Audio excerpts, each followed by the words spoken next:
Welcome to Beyond Death, where we examine near-death experiences that have been documented by people who say they have died, visited the other side, and came back.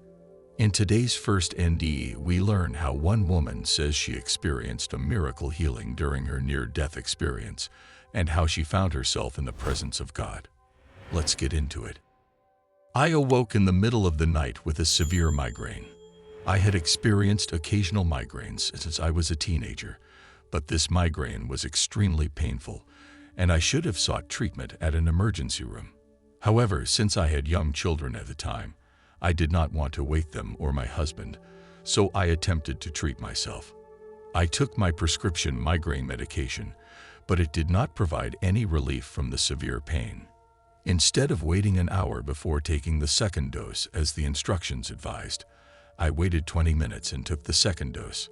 I also took 2 over-the-counter pills for migraine. I have always been extremely sensitive to medications, but at the time I did not consider this. I was solely focused on relieving the unbearable pain. After taking the medication, I became very sleepy and returned to bed. Even though I continued to experience severe pain, I drifted off to sleep, but I would awaken by gasping for breath. I quickly realized that when I drifted off to sleep, I stopped breathing.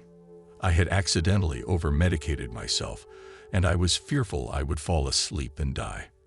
I said a simple prayer: "Dear God, please don't let me die. I want to be a mother and wife." As I said the prayer, I was not sure God existed. Immediately after praying, a presence came over my bed. I was lying on my back with my eyes closed, but I could sense a shadow had been cast as something moved over me and then stood next to my bed.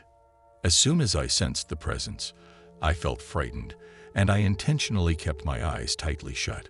I heard a voice deliver a message to me.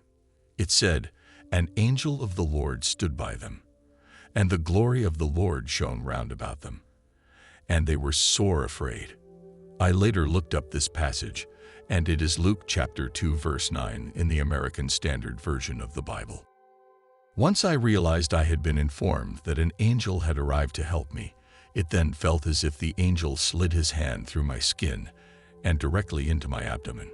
The angel's fingers gently gripped the exterior wall of my stomach, and a sensation of static-like energy moved through my stomach and up through my torso. The sensations were not painful, but they were very startling.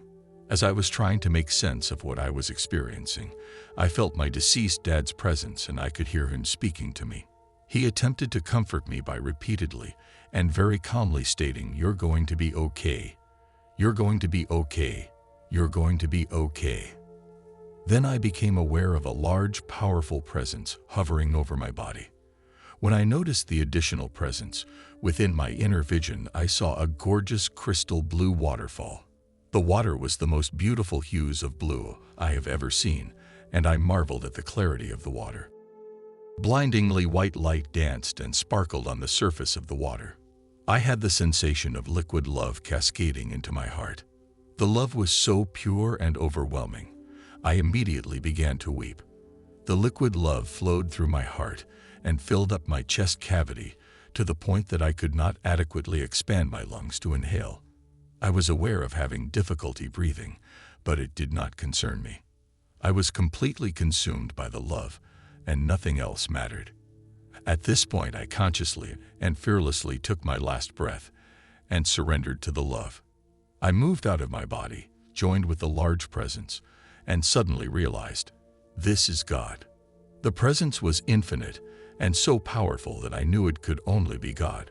I was immediately concerned that God would judge me for taking too much medication, but the judgment never came. I searched for the judgment in the exquisitely illuminated darkness, but there was not a speck of judgment to be found. As I expanded into the unconditional love, gratitude flowed out from within my being. I realized this glorious love and perfection was what I had been searching for during my time on earth, but I had been unable to find it there. I was home. I felt infinite grace, boundless joy, perfect peace, wholeness, complete acceptance, and total adoration. The perfect love was the source of all that is, oneness, and it was within this perfection I wanted to remain. In my blissed-out state, it took all the energy I could muster to telepathically communicate, "Take me." With these two words, I was attempting to communicate that I wanted to remain in the pure love forever.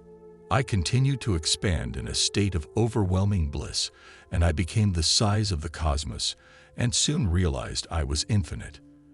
At this point, I had no recollection of being a daughter, sister, mother, wife, friend.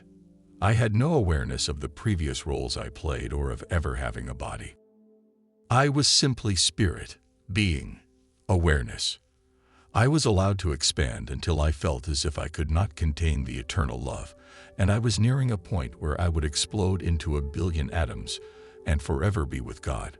I gladly welcomed the explosion, but at the very last millisecond before the explosion of my being, I was pulled out of the eternal love, and I landed with a shocking jolt back into my body.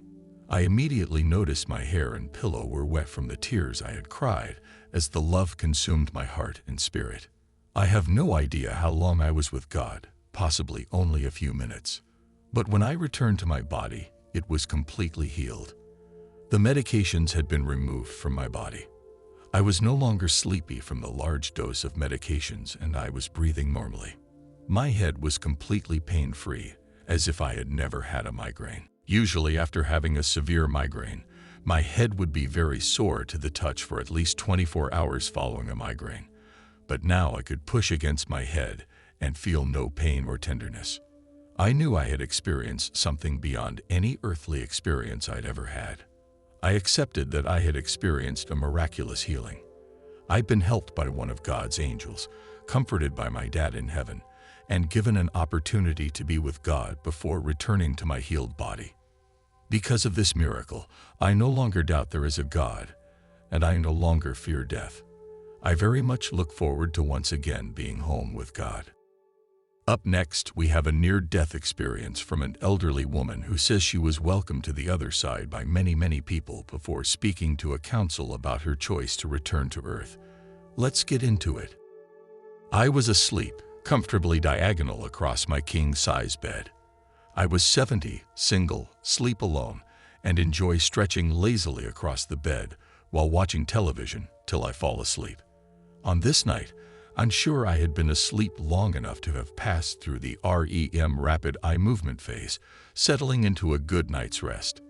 I suddenly felt my body convulse, first curling up then straightening out, twice, very rapidly. I was awake. I was up in the air, above, and slightly behind my head. And suddenly, I was dead. I looked down and saw the lifeless husk of my former body splayed out there on the bed. I was neither shocked nor startled at the grotesque sight. In fact, I felt indifferent. I didn't care about it one way or the other. No joy or fear. I'd used it. It was over. Around me was a beautiful pastoral scene. I was overcome with intense feelings of love, peace, forgiveness, and acceptance. The very essence of the place was immediately upon me with abundant welcoming and joy. Then I remembered. This is the place I was before I was born. Oh my God. I was back home. I was dead, but I was still very much alive. I was me, Charlin, the same as I was a minute ago. Not only alive, but happy. I felt great, and my vision was 20/20 or better. Very clear for the first time in years. I thought that I was still in my room, but a scenario surrounded me. I saw everything there, but my attention was immediately drawn to my right and up in the air about 10 feet.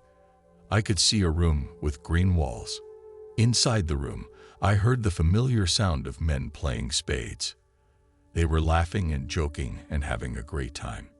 Something seriously funny apparently happened, and although I can't recall hearing their exact words, they were teasing and joking with each other. I recognized the voices of two of my long-deceased uncles, Nat, short for Nathaniel, and Dub, short for W, the first letter of his name, Wilman. When I was a child, there existed no human beings funnier than Uncle Nat and Uncle Dub. To be in their presence was a guarantee that you'd be in stitches, laughing long after they'd left. They brought such joy to my childhood. Standing next to the card table, and clearly part of the group, was another man. He looked similar to photos we've seen of Albert Einstein. But it wasn't Einstein. At least I don't think it was. I immediately remembered something, though.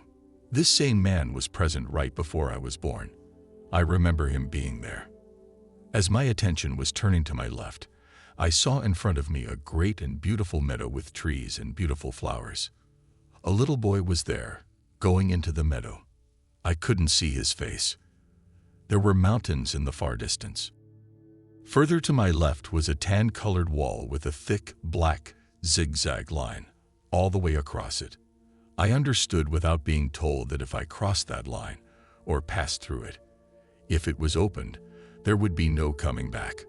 But my attention was still moving left, and I saw over my left shoulder an amazing sight. Hundreds upon hundreds of people, and more were coming, far in the distance beyond what I could see. Just people, shouting and cheering at me. They were so happy to see me. They were jumping and cheering, and they all loved me. Oh my God, they loved me so much. Simultaneously, because this all happened at the same time, I remembered the most amazing part. I was home. I remembered clearly that I was back where I belong. There's a certain way you feel at home. It's not the same feeling or awareness as here on Earth. It's super awareness of a sort. Nearly impossible to describe.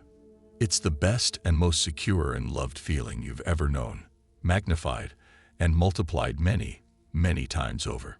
The joy and love are almost unbearable. It's far, far more intense than the deepest and most profound feeling I've ever known. It's a reality that is jarring in its very existence, and you belong there. Not only do you belong, you're part of it. Not only are you part of it, you are it. And it is you. At home, everyone has lighthearted fun. There is no feeling of anyone having problems. No drama. There are no issues. Joy, good humor, and love are in the air. There are parts of my experience that I've forgotten, similar to the way we forget our dreams, so my recollection of this part is not as clear. I was somehow transported to a place where I think I spoke to a council of sorts. We talked about whether I would return to Earth. I believe I requested to come back, and I believe my request was lovingly granted. I'd forgotten parts of that segment. Suddenly, I was back in my body, simultaneously sitting up, coughing, belching. Dying like that was a gentle thing, and natural, like blinking. I fully accepted that death is going to happen. I have no fear of it. I very much look forward to it now that I know for a fact what awaits me. Bus. Notes from Beyond Death. I have included links to both of these near-death experiences for those that wish to explore more. If you have experienced your own NDE and would like to have it told on this channel, please email it to the email address in the description. Let me know in the comments below what you think about either or both of today's near-death experiences. Until next time, stay blessed.